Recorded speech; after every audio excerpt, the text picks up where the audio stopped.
নির্বাচন কমিশন কোনো রাজনৈতিক দলের পক্ষ নিচ্ছে না এবং সংবিধানের আওতাতেই কাজ করছে বলে মন্তব্য করেছেন প্রধান নির্বাচন commissioner AMM Nasir Uddin.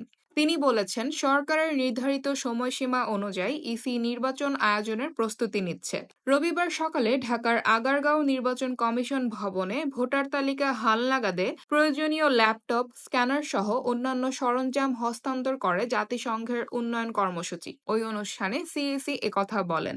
AMM Nasir Uddin বলেন, নির্বাচন কমিশন কোনোভাবেই রাজনীতিতে জড়াতে চায় না। দেশের জনগণ আমাদের কাছ থেকে একটি অবাধ, সুষ্ঠু ও নিরপেক্ষ নির্বাচন আশা করে। আমরা সেই প্রত্যাশা পূরণে অঙ্গীকারবদ্ধ। তিনি বলেন, মানুষের যে সন্দেহ রয়েছে তা দূর করতে ভোটার তালিকা হালনাগাদ প্রক্রিয়াকে স্বচ্ছতার সঙ্গে সম্পন্ন করা হবে। ভোটার তালিকা কার্যক্রমে সহযোগিতার জন্য আমরা ইউএনডিপির কাছে অনুরোধ জানিয়েছিলাম। তারা খুব দ্রুত সময়ে সহায়তা করেছে। আমরা পুরো নির্বাচনী প্রক্রিয়ায় তাদের সহযোগিতা চাই। আমাদের মতো তারাও একটি সুষ্ঠু নির্বাচন দেখতে আগ্রহী।